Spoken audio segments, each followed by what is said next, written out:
네, 오늘 2020년 마지막 주일입니다. 함께 예배를 드리시는 우리 장석의 모든 성도님들 각 가정과 삶 가운데에 하나님의 놀라운 위로와 또 하나님의 능력이 함께 하시기를 간절히 소망합니다. 고대 그리스 세계에서 편지를 쓴 대부분의 사람처럼 로마에 있는 믿음의 공동체에 편지를 쓰기 시작한 바울은 자신이 누구인지 그리고 편지의 수신인이 누구인지를 편지의 인사말인 오늘 본문 말씀에서 밝혀주고 있습니다. 그런데 바울은 자신의 다른 여타 편지들과 다르게 발신자와 수신자, 이 양자에 대한 정보를 많이 덧붙이고 있습니다. 그렇게 해서 인사말을 최대한 확장하고 있는 것을 우리는 말씀 속에 발견할 수 있습니다. 여기에서 우리는 한 가지 생각을 가질 수 있습니다. 바울이 다른 편지들과 같이 간단하게 인사말을 쓸 수도 있었을 텐데 왜 굳이 오늘 7절에 이르는 이와 같은 장황한 인사말을 굳이 써야 했을까 하는 생각입니다. 예수 그리스도의 종 바울은 로마에서 하나님의 사랑하심을 받은 모든 자에게 은혜와 평강이 있기를 원하노라, 이런 식으로 본문 1절과 7절의 내용을 가지고서 간략하게 쓸 수도 있는데 말입니다. 그 이유는 바울이 오늘 쓰고 있는 이 편지 로마서의 주 관심사로 가졌던 것에 있습니다. 그것은 무엇인가 하면 좋은 소식입니다. 복음입니다. 복음이란 단어는 로마서에 자주 등장하지는 않지만 바울이 말하고 있는, 그리고 바울이 써내려가고 있는 로마서의 모든 저변에 깔려 있는 것입니다. 그는 이제 이 복음이 무엇인지, 그리고 이 복음 안에서 자신이 어떠한 자인지, 그리고 우리가 그리스도 안에서 부름받은 우리 모두는 어디에 속한 자인지에 대해서 설명해 갑니다. 본문 5절과 6절에 그러한 사실이 잘 나타나 있는 것을 우리는 볼 수 있습니다. 그런데 바울은 여기서 로마의 그리스도인을 포함하여서 모든 세계가 왕이신 우리의 주 되신 예수님을 위해서 존재하고 있다, 존재한다 라는 것을 복음이라고 선언하고 있습니다. 우리에게 그다지 놀랍지 않은 이와 같은 바울의 말은 사실은 엄청난 선언입니다. 왜냐하면 당대 세계 최대의 제국이라고 할 수 있는 로마를 향해서 도전장을 내미는 그러한 발언과 같기 때문입니다. 로마는 어떠한 곳입니까?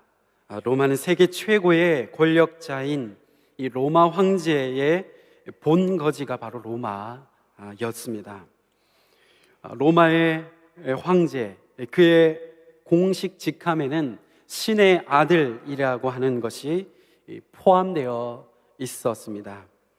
황제의 생일을 맞이하는 로마의 모든 시민들은 좋은 소식으로 그날을 환호하고 기뻐하였습니다.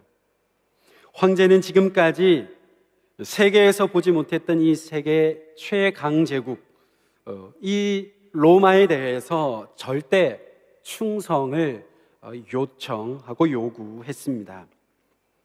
그런데 이 현재의 막강한 제국이라고 할 수 있는 로마의 황제가 아니라 바울의 말은 새로운 황제가, 새로운 왕이 출현했다, 새로운 왕이 나타났다라고 말하고 있기 때문입니다.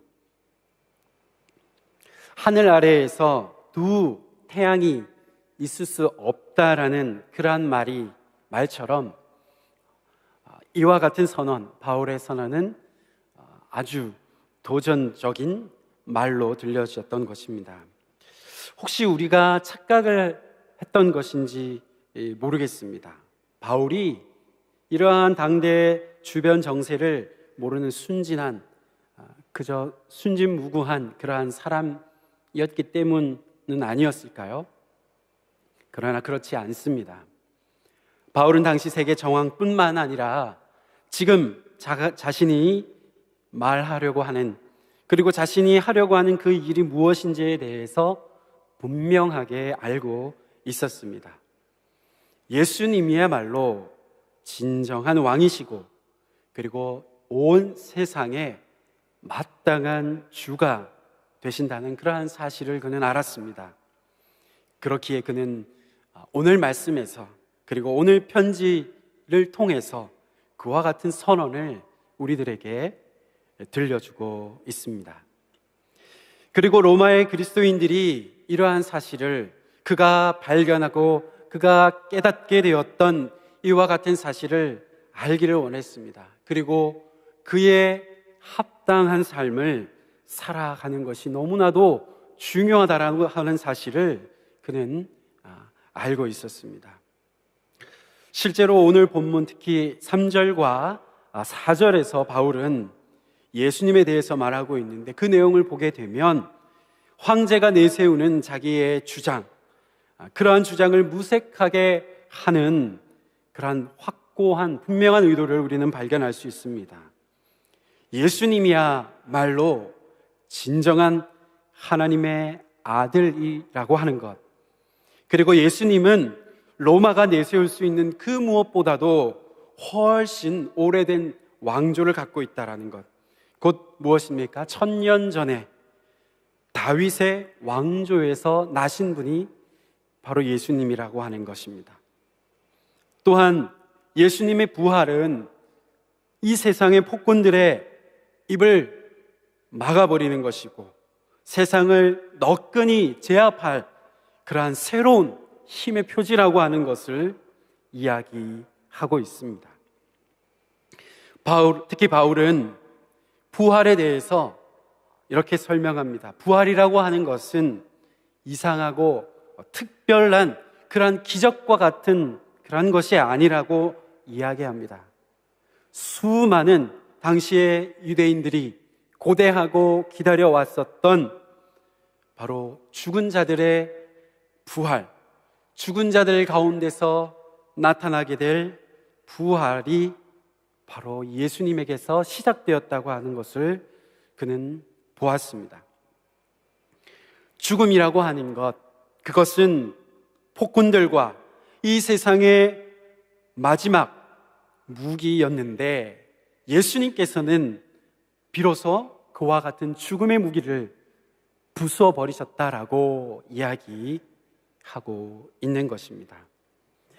그러나 바울은 이러한 부분을 써내려가면서 황제에게만 초점을 맞추지 않습니다. 우리 2절에서 보면 그 알 수 있는 부분, 암시하고 있는 2절의 내용들이 있습니다. 그것이 무엇인가 하면 이스라엘의 예언서와 그리고 시편의 깊고 풍부한 그런 내용을 의지하고 써내려가고 있는 것을 보게 됩니다. 바울 당시에는 이스라엘을 다스리시고 또 이스라엘을 이방의 압제로부터 구출하실, 그러기 위해서 오시는 한 왕에 대해서 여러 생각들이 이야기되고 회자되고 있었습니다. 바울은 예수님, 특히 그분의 십자가와 부활에 대해서 자신이 알고 있었던 내용을 바탕으로 특별한 한 가지의 생각을 이끌어내고 있는 것을 볼 수 있습니다. 그것이 무엇인가 하면 하나님의 아들로 오실 왕이라는 그러한 개념입니다.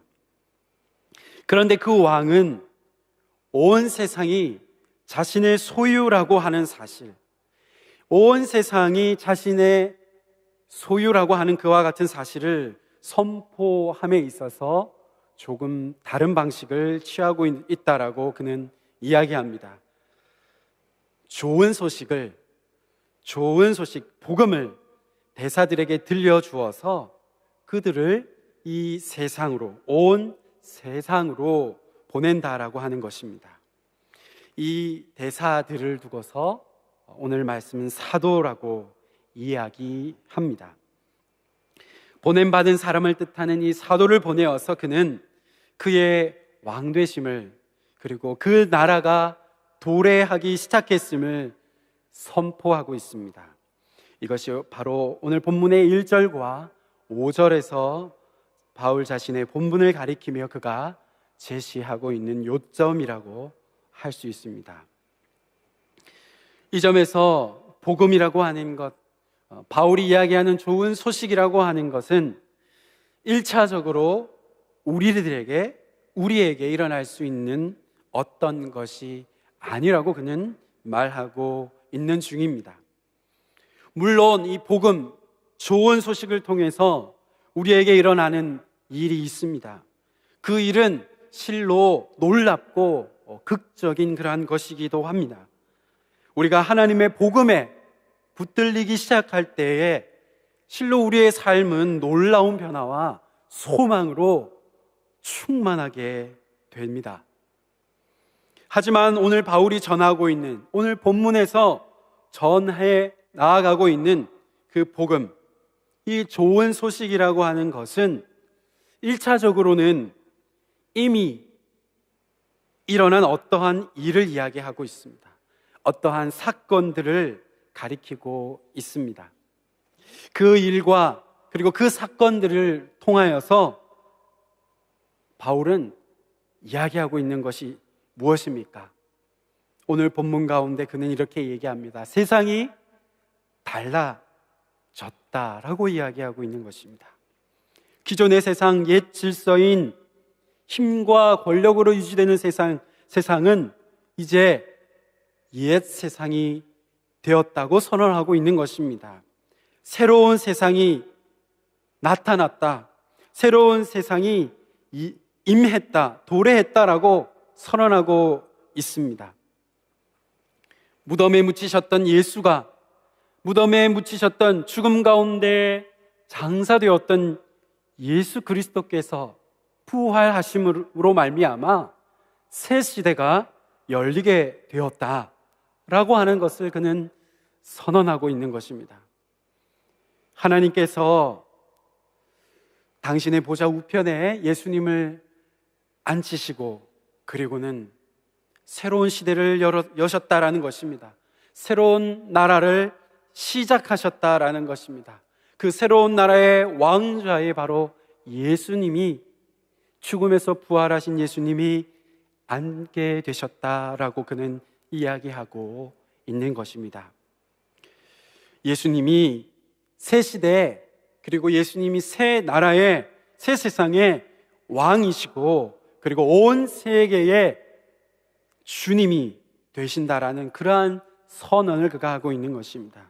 이것이 바울이 오늘 이야기하고 있는 복음, 그가 들려주고자 하는 좋은 소식의 요약이라고 하겠습니다. 이와 같은 복음은, 이와 같은 복된 소식은 오늘 우리들에게도 이르렀습니다. 오늘 저와 여러분에게도 전해져 왔습니다.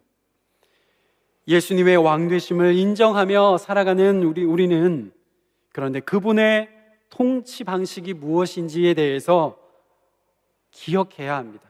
그것을 잊지 말아야 합니다. 옛 세상의 통치 방식이 힘과 권력이라고 하였다면 새 세상의 왕이신 예수님의 그 통치 방식은 바로 섬김, 그리고 희생과 나눔이라고 하는 것입니다. 우리가 잘 알고 있는 마가복음 10장 45절 말씀에서 예수님께서 말씀하신 것을 우리는 잘 알고 있습니다. 제가 그 말씀을 읽어 드리겠습니다. 인자가 온 것은 섬김을 받으려 함이 아니라 도리어 섬기려 하고 자기 목숨을 많은 사람의 대속물로 주려 함이니라 말씀하셨습니다.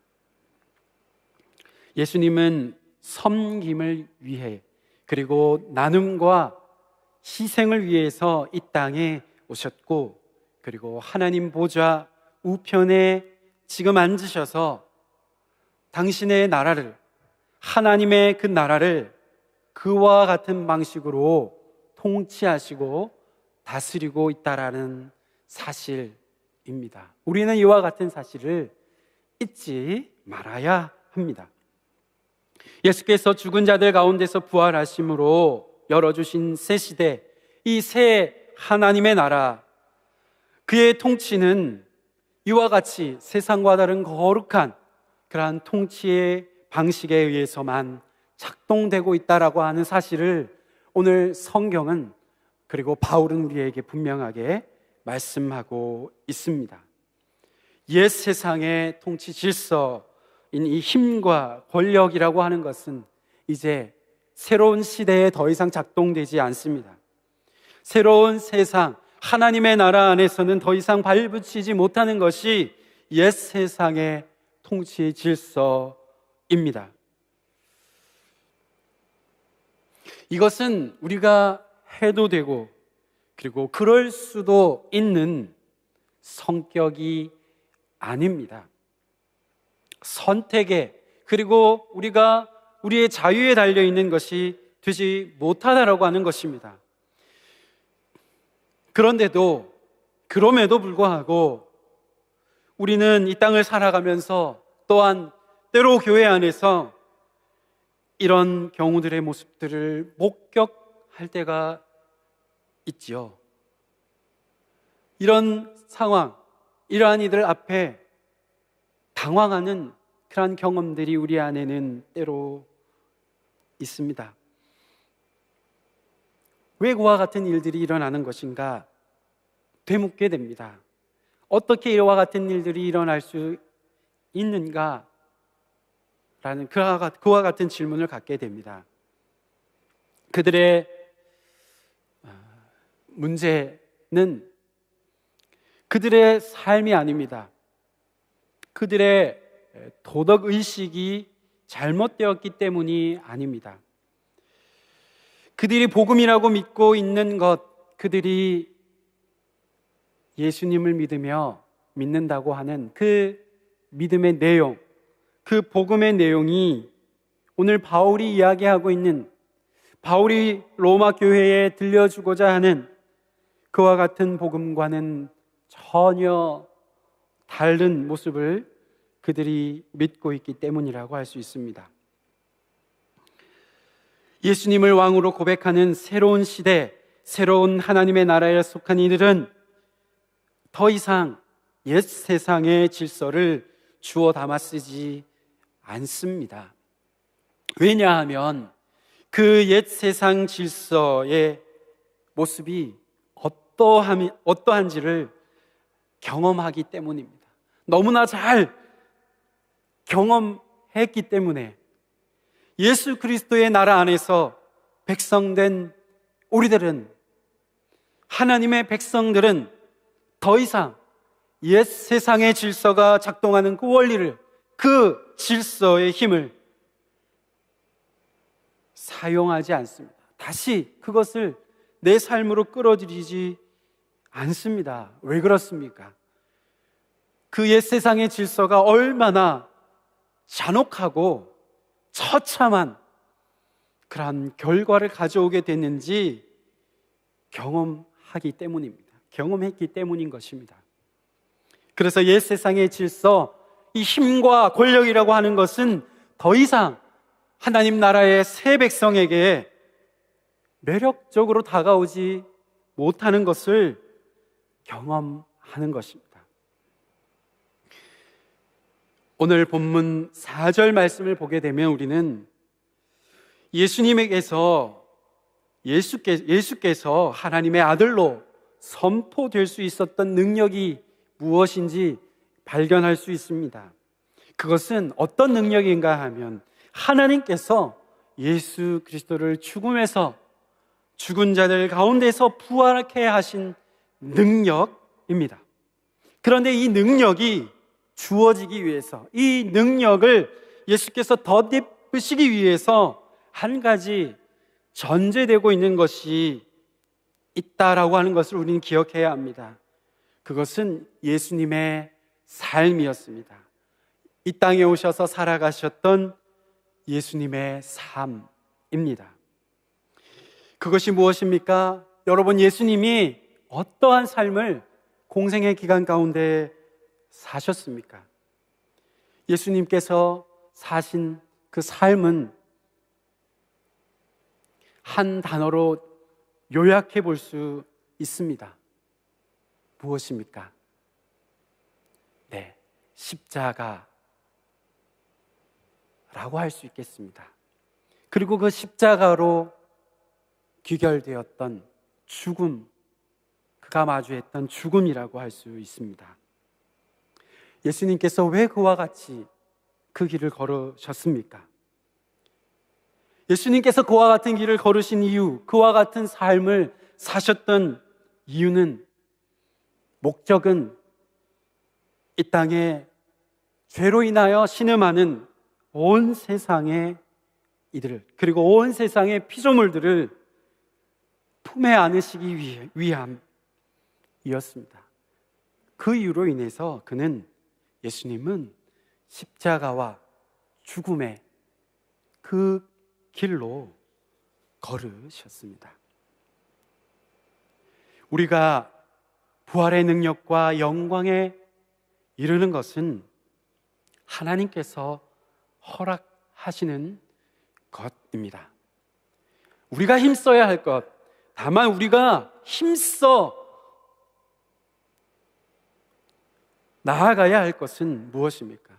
그것은 우리 주께서, 예수께서 걸어가셨던 그 삶의 발자취여야 할 것입니다.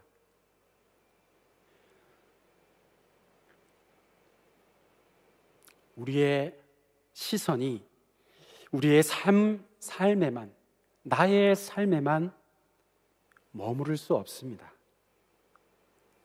도움이 필요한 곳에, 그리고 도움을 필요로 하는 이들의 소리와 또 그들을 외면할 수 없습니다. 하나님의 사람은 그들의 손을 뿌리칠 수 없습니다. 한 알의 밀이 땅에 떨어져 죽지 아니하면 한 알 그대로 있고 죽으면 많은 열매를 맺느니라는 주님의 귀한 말씀을 우리는 외면할 수 없습니다. 예수님께서 십자가의 죽으심으로 한 알의 썩어지는 밀알이 되셨습니다. 십자가 지신 그로 말미암아서 우리는 하나님 나라의 열매들이 될 수 있었다고 하는 사실을 우리는 기억해야 합니다. 우리의 왕이신 그로 말미암아서 섬김의 씨앗을 뿌리는 삶을 살아가야 할 것입니다. 나눔과 희생의 씨앗을 심으며 오늘도 이 땅 가운데 하나님의 나라를 일구어가는 하나님의 사람들이 되어야 하겠습니다. 이 일은 내 힘과 의지로 할 수 없습니다. 그리고 내 힘과 능력으로 할 수도 없는 일입니다. 주님으로 말미암아, 그로 말미암아 이와 같은 삶을 살 수 있습니다. 2020년 마지막 주일 예배를 드리는 이 시간, 장석의 우리 온 성도들, 새 시대 예수 그리스도께서 여신 하나님 나라의 사도와 같이, 하나님 나라의 대사와 같이 믿음으로 그렇게 이 땅을 일구어가는 장삭의 온 성도님들이 되실 수 있기를 주님의 이름으로 간절히 축원드립니다.